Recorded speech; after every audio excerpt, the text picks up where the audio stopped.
Hello student, आज solve करेंगे exercise 8.2 class 11 के क्वेश्चन नंबर 14 और इससे आगे। तो देखिए, सबसे पहले करेंगे क्वेश्चन नंबर 14। इसमें लिखा हुआ है the sum of first 3 terms of a GP is 16। ये कोई जीपी है, उसके पहले 3 टर्म का जोड़ दे रखा है sum 16 and sum of the next 3 terms is 128। और इससे आगे वाले 3 टर्म्स है ना, उनका सम दे रखा है 128। तो वो कह रहे हैं डिटरमाइन द फर्स्ट टर्म निकाल के दिखाओ हमको, common ratio and the sum of the n terms of GP. ठीक है, तो देखो क्वेश्चन आसान है, ध्यान देना। जैसे जैसे क्वेश्चन में कहा है ना, वैसे वैसे लिखो। सम ऑफ फर्स्ट 3 टर्म, पहले 3 टर्म का जोड़ दे रखा उन्होंने, तो a1 हमारा फर्स्ट टर्म, a2 और a3 इनका सम दे रखा उन्होंने 16। सही है। और and sum of the 3 next 3 terms, आगे वाले 3 टर्म्स। तो 3 के बाद कौन सा टर्म आएंगे आगे? a4, a5 और a6, यही तो आएंगे। 3 से आगे नेक्स्ट 3 टर्म्स, इनका उन्होंने सम दे रखा है 128। सही है। तो वो कह रहे हैं कि इसमें हमें आप जो है कॉमन रेशियो, फर्स्ट टर्म और एन टर्म्स निकाल के दिखाओ, सम ऑफ एन टर्म। ठीक है, तो देखो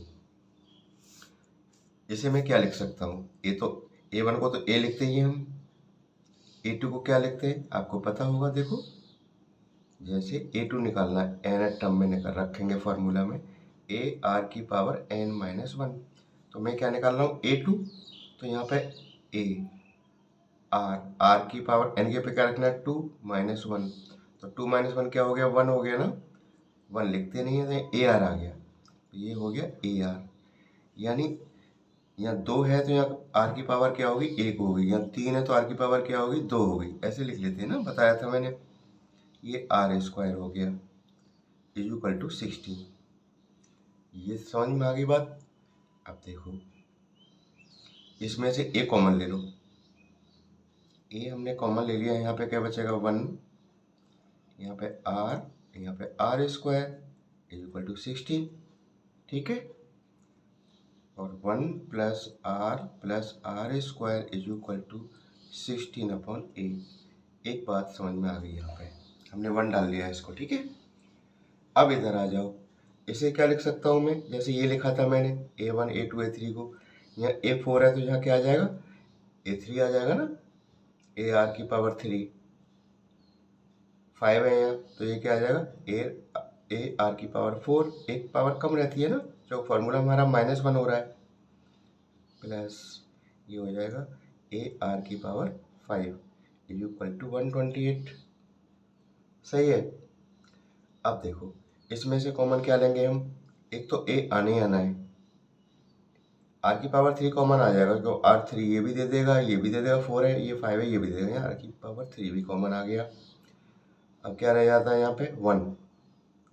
ये तो बचेगा नहीं है, r⁻4 है, 3 लिया तो एक r बचेगा। यहाँ 5 है, 3 लिया तो क्या बचेगा? r² बचेगा = 128। ठीक है। अब देखना ध्यान से, यहाँ पर 1 + r + r² = मेरा क्या? 16/8 है कि नहीं है बताओ। देखो ये रहा, तो मैं यहाँ पे ये रख दूंगा वैल्यू इसकी, 1 + r + r² की वैल्यू डाल दूंगा 16/8। तो रख दो, क्या दिक्कत है? ar⁻3 तो है ही है, और यहाँ पे मैंने क्या रख दिया? 16/8 = 128। ए से कैंसिल हो गया। r³ अगर यहाँ रखेंगे 16 कहाँ दे देंगे? इसके नीचे। समझ गए? r³ = 128/16। 16 से कैंसिल हो जाएगा ना 8 टाइम्स 8। r³ = 8, r इसका क्यूब रूट लेंगे। 8 का कितना आता है आपको पता ही होगा, कितना आता है? 2 आता है ना। r तो मेरा आ गया, कॉमन रेशियो आ गया मेरा, जो उन्होंने पूछा भी है इसमें, है ना। अब अगर मैं इसकी वैल्यू, ध्यान देना, अगर इसकी वैल्यू मैं किस में रख दूं, इसमें रख दूं, तो ए की वैल्यू आराम से आ जाएगी। देखो इसमें रख दो, ठीक है। Put r is equal to 2, किस में रख रहा हूँ, फर्स्ट में। तो यहाँ 2 डाल दूंगा आर की जगह पे हर जगह। 1 + 2 + 2 का स्क्वायर कितना होता है, 4 इज इक्वल टू 16/a। कितना हो गया, ये हो गया 7, है ना, 7 ही तो हो गया। 7 इज इक्वल टू 16/a। यहाँ से क्रॉस मल्टीप्लाई कर लो इसको, तो देखो 7a is equal to 16, then a is equal to 16/7। ठीक है, ये हमारा फर्स्ट टर्म आ गया। देखो फर्स्ट टर्म भी आ गया मेरा और कॉमन रेशियो भी आ गया मेरा। अब मुझे क्या निकालना है, sum of n term. Sum of n term का फॉर्मूला लगा दूंगा मैं, क्वेश्चन मेरा समझ लो हो गया। सम ऑफ एन टर्म का फॉर्मूला क्या होता है, जब आर हमारा बड़ा होता है 1 से, तो कौन सा फॉर्मूला लगाते हैं बताओ, देखिएगा। उसके लिए आपको लगाना है सम ऑफ एन टर्म का फॉर्मूला है इसमें, नहीं एन टर्म निकालना है ना, सम ऑफ द एन टर्म निकालना है। तो देखो ए आर की पावर n - 1 अपॉन r - 1, ये तो लगाएंगे। रख दो, ए की जगह पे क्या रख दूंगा मैं, ए मेरा कितना है 16/7 है। आर मेरा कितना है 2, 2 की पावर n तो हमें पता ही नहीं है ना, n तो निकलवा रहा है ना, -1 अपॉन r - 1। r हमारा कितना है 2, 2 - 1 क्या होगा, 1 ही तो हो जाएगा। तो ये हो जाएगा 16/7 और 2 की पावर n - 1। दैट्स इट, ये मेरा आंसर हो गया। आसान था, समझ में आ गया होगा मुझे उम्मीद है। अब चलते हैं क्वेश्चन नंबर 15 की ओर। 15 क्या कह रहा है क्वेश्चन, हमेशा क्वेश्चन को सबसे पहले रीड करो, उसको ये समझो उसमें क्वेश्चन में क्या दे रखा है और क्या पूछा है, तो समझ लो। अगर इतना समझ में आ गया ना, तो समझ लो आधा क्वेश्चन आपने कर लिया। इसलिए क्वेश्चन का समझ में आना बहुत जरूरी है। देखो इन्होंने कहा है गिवन ए जीपी, एक जीपी दे रखी है विथ ए, फर्स्ट टर्म दे रखा है। जो जो चीज़ दे रखी है पहले लिखो उसको। 729 फर्स्ट टर्म दे रखा है, एंड द सेवन टर्म यानी ए 7 दे रखा है उन्होंने 64। डिटरमाइन सम ऑफ 7 टर्म यानी S7 निकलवा रहे हैं वो। बात समझ में आ गई होगी, ठीक है। चलते हैं आगे, कोई दिक्कत नहीं है। तो देखो A7 को मैं क्या लिख सकता हूँ, AR की पावर 6 ही तो लिखूंगा भैया, 7 है तो कम आता है ना, इज इक्वल टू 64, ऐसे मान के चलो थोड़ी देर के लिए भी, है ना। अच्छा ए मेरा दे रखा है, ध्यान देना, ए की वैल्यू दे रखी है ना, यहाँ ए की वैल्यू डाल दूंगा मैं। 729 इंटू आर की power 6 is equal to 64। Then r की पावर 6 इज इक्वल टू, ये कहाँ पहुंचेगा, इसके नीचे पहुंचेगा, समझ गए। अब देखो इसे आप प्राइम फैक्टर करके देखो, 64 के 2 से 32, 16, 8, 4, 2 इंटू खत्म, 1 2 3 4 5 6, यानी इसे मैं क्या लिख सकता हूँ 2 की पावर 6। बात समझे। इसी तरह इसके प्राइम फैक्टर करेंगे आप, तो देखो 3 से डिवाइड होगा ये, 7 to 9, 3 से डिवाइड करो इसको, 3 2 जा 3 से जाएगा ना, 3 2 जा 6, 3 4 जा 3 3 जा 3 से 3 8 जा 3 1 जा 3 से 27, 3 9 जा 3 3 जा और 3 1 जा, क्या बार है 1 2 3 4 5 6। इसे मैं लिख सकता हूँ 3 की पावर 6, इनको दोनों को इकट्ठा कर दो, 2/3 की पावर 6। अब देखना आर की पावर 6 मेरा कितना आ गया, आर की पावर 6 है ना, 3 क्यों लिख रहा हूँ मैं इसको,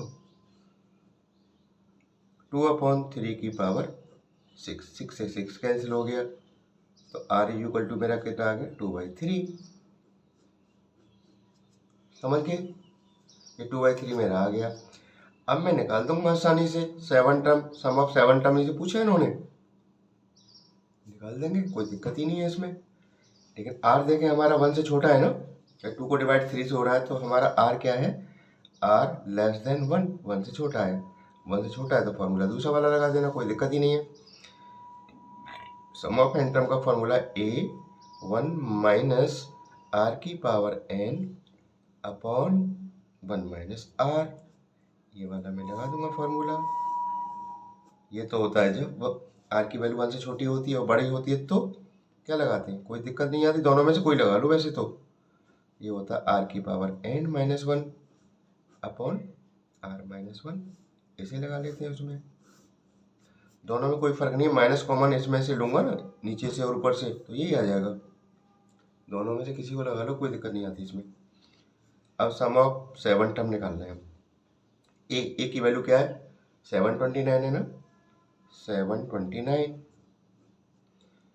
1 माइनस आर, आर हमारा कितना आया है 2/3 आया नहीं आया बताओ, 2/3 की पावर कितना कह रहा है 7 है ना, n की वैल्यू क्या है 7 है, तो यहाँ बड़ा वाला ब्रैकेट लगाओ ना, ब्रैकेट के अंदर ब्रैकेट आ गया एक, तो बड़ा वाला लगाया करो हमेशा,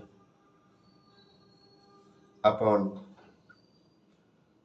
1 माइनस आर यानी 2/3। बस सॉल्व करना है, खत्म क्वेश्चन। 1 माइनस 2 को 7 टाइम्स करें खोलेंगे ये आता है 128, 3 को 7 टाइम्स करेंगे ये आता है 2187। समझ गए, इसको देखो 3 1 जा 3, 3 में से 2 के कितना बचता है 1, ये 1/3 हो जाता है। अब ये 3 कहाँ पहुंच जाएगा, ऊपर पहुंच जाएगा ना, तो देखो 3 का मल्टीप्लाई से हो जाएगा, कितना हो जाएगा, ये आपका हो गया 2187। अब देखो यहाँ पे एलसीएम ले लो, तो ये यहाँ पहुंचेगा ना, और ये 128 है ये आपका, और नीचे एलसीएम लेने के बाद कितना था 2187, इससे कैंसिल कर दो, इसमें से माइनस कर दो, इसको हो गया हमारा क्वेश्चन। अब तो कोई दिक्कत है ही नहीं, ये आ गया सम ऑफ 7 टर्म्स आ गया हमारा, ठीक है। तो इस तरह से हमारा क्वेश्चन नंबर 15 भी हो गया। अब चलते हैं क्वेश्चन नंबर 16 की ओर।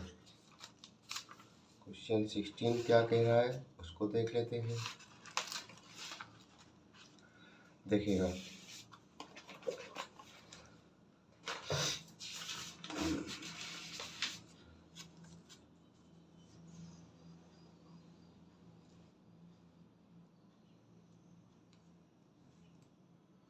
ठीक,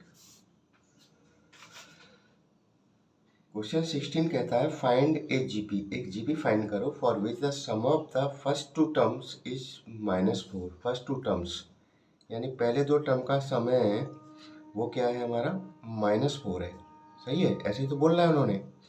and the fifth term is 4 time, जो फिफ्थ टर्म है यानी जो फिफ्थ टर्म है हमारा वो क्या है 4 गुना है किसका, थर्ड टर्म का, यानी ये किसके इक्वल है 4 टाइम्स किसके A3 का।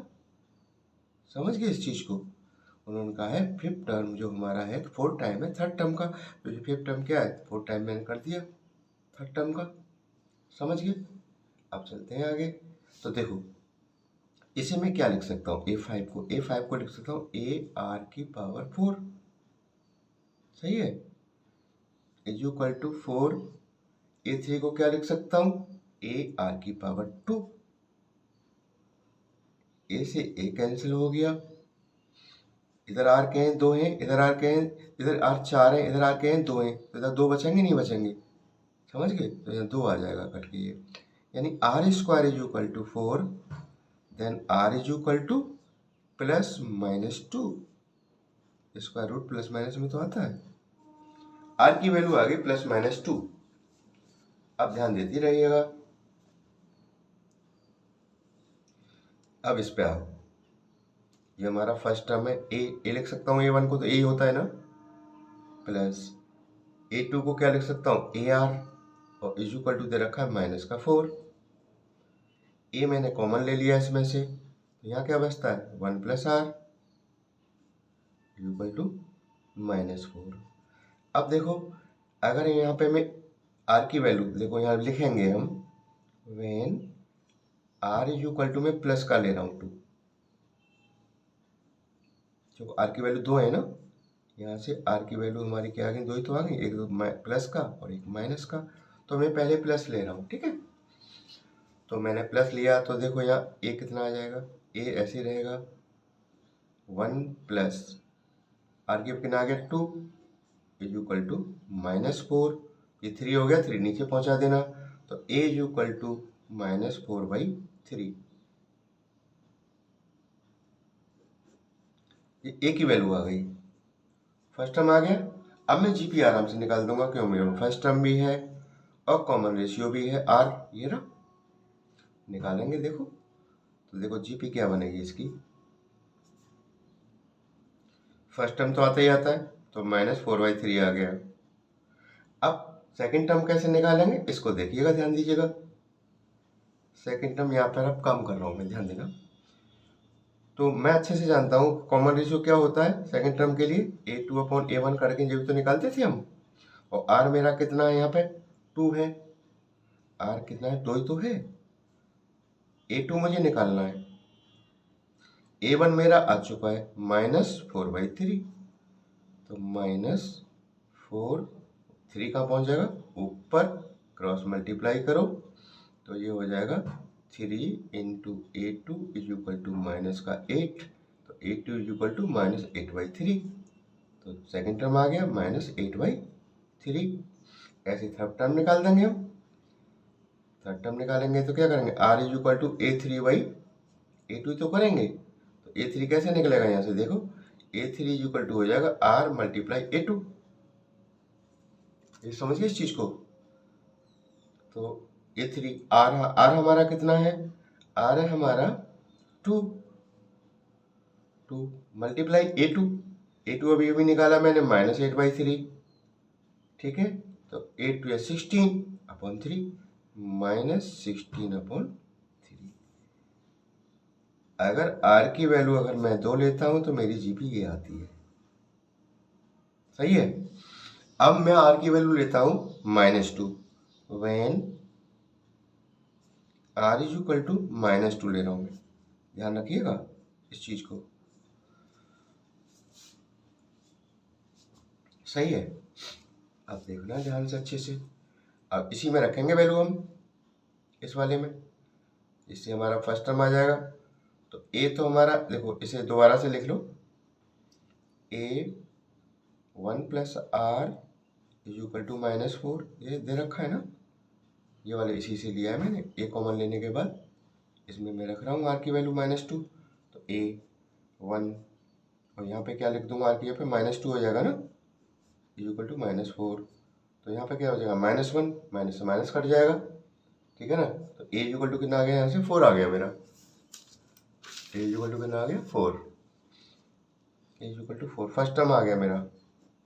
अब मैं आराम से जीपी बना दूंगा, तो जीपी मेरी क्या बनेगी, फर्स्ट टर्म तो मेरा आ गया कितना 4 आ गया, और सेकंड टर्म मैंने अभी बताया था ना कैसे निकालते हैं, R is equal to, second term निकालने के लिए A2/A1 करेंगे, ऐसे तो निकालते थे कॉमन रेशियो, तो R मेरा कितना है यहाँ पे, यहाँ से A2 निकालना है, ऐसे कर लिया करो ना, A2 इज इक्वल टू क्या होगा R × A1, और R आपका कितना है यहाँ पे -2 है, A1 कितना है आपका -4 है, वो +4 है ना प्लस का, तो 4 दूनी 8, ये 8 हो गया, माइनस का 8 हो गया ना, माइनस का 8 हो गया, तीसरा टर्म और निकाल दो, तो थर्ड टर्म निकालेंगे तो क्या हो जाएगा, कॉमन रेशियो मल्टीप्लाई A2, तो R आपका कितना है -2 लिया है हमने, A2 अभी भी निकाला -8 है ना,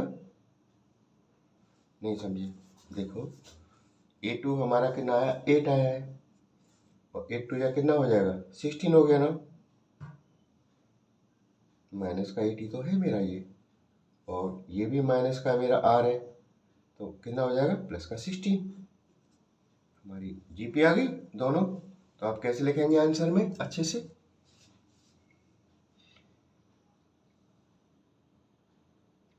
-4/3 -8/3 -16/3, और या तो जीपी ये होगी या 4 -8 -16, ये इसका आंसर हो गया।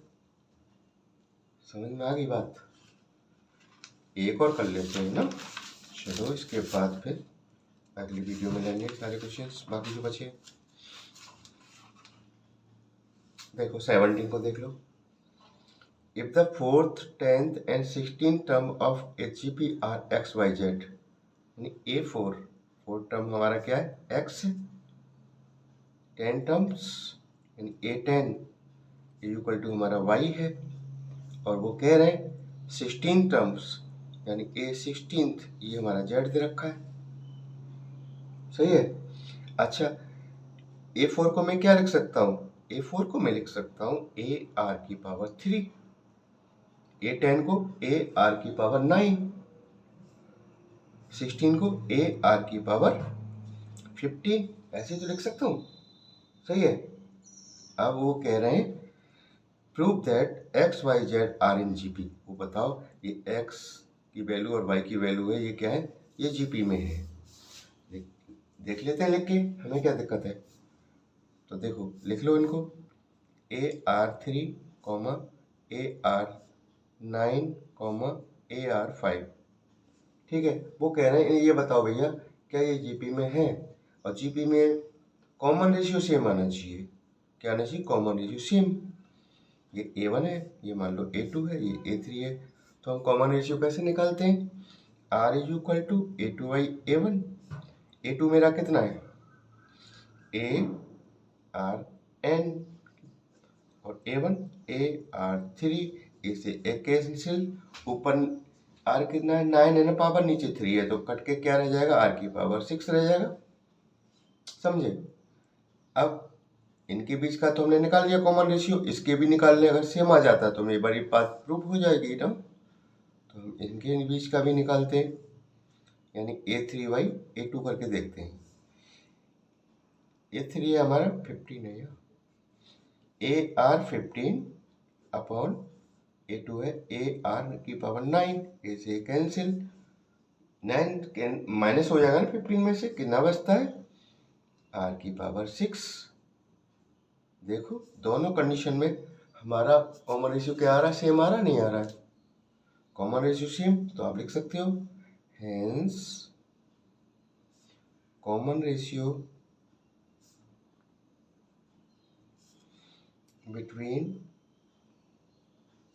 टर्म्स के बीच का कॉमन रेशियो क्या सेम है, is same, so it is a GP, इसलिए जीपी होगी। जो XYZ है हमारे टर्म्स कैसे हैं, जीपी बना रहे हैं। दैट्स इट, ये क्वेश्चन हो गया आपका। ठीक है ना। तो ये क्वेश्चन 17 हो गए। इससे आगे वाले क्वेश्चन नेक्स्ट वीडियो में लेंगे, क्योंकि वीडियो ज़्यादा बड़ी हो जाती है ना। Thank you.